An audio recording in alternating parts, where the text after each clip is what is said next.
Hi guys, welcome to session 2 in computer forensic incidents. I am very excited that you are again coming back to my YouTube channel and listening to this video.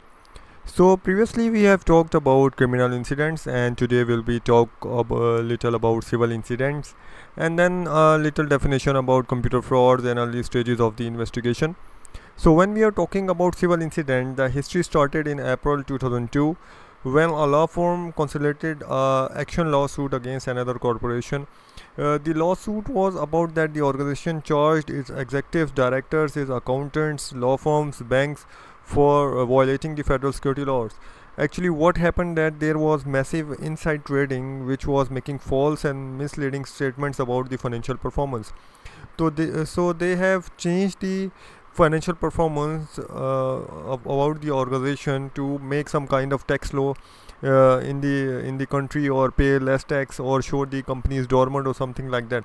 So this was basically the first kind of the civil incident. So it was not a kind of criminal incident like previously we have seen that there was a theft of proprietary data, or there was some problem in hacking, or there was virus or something like that. But when we are talking about civil incidents, currently what we mean to say that is theft of trade secrets. Like many organizations have many trade secrets. They have many kind of formulas, many kind of recipes, many kind of things, and anyone can steal that.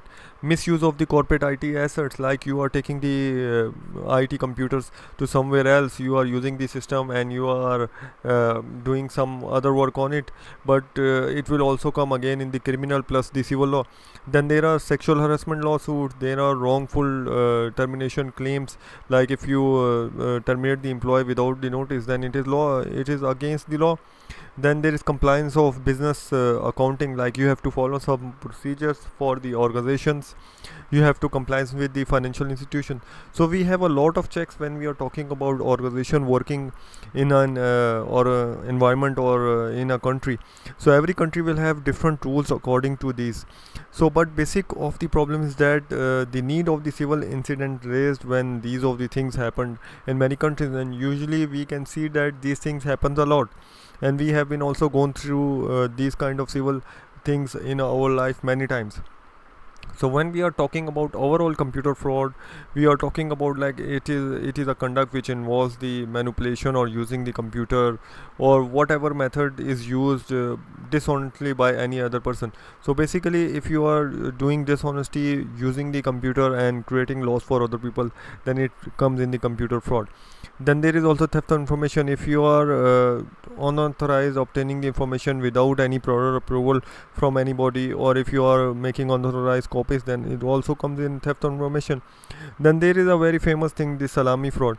This type of fraud is that actually the small sums from the balances of large number of the accounts in order to bypass the internal controls and escape the detection. This is basically you change the accounting numbers. If you are changing the accounting numbers in different balances in large number of accounts, then you are actually doing some kind of fraud.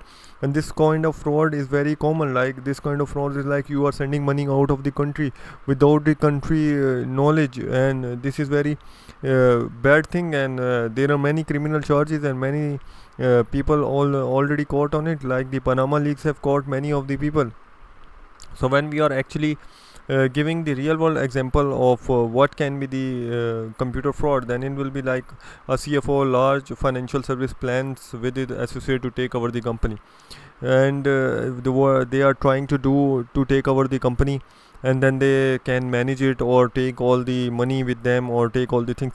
But the CFO caught through the actions and his activities, and his laptop was taken in evidence, and the laptop showed all the truth, all the smoking gun about what he was trying to do or planning about the organization. So basically a computer fraud is a kind of thing like you are using computer in that thing, and you are using the computer to do some fraud.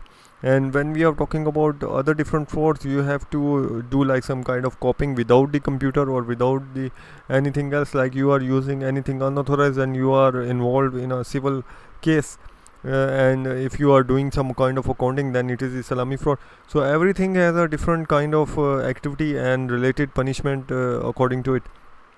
So when we have computer investigation fraud, what can be the early stages? The answer is that you can have personal interviews with the person who has complained and then the witnesses to know that what actually happened, and you can interview the system administrator and ask him to give you some kind of evidence about the computers or the logical flows of the data. Then you can review the initial logic of the media file, media structure to investigate.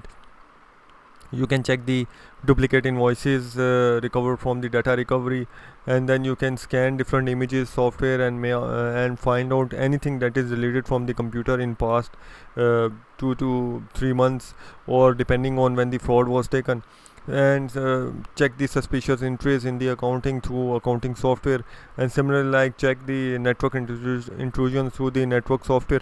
So there are many kind of things that can be done in the early stages of computer fraud detection, and that takes place when you have to work a lot on it.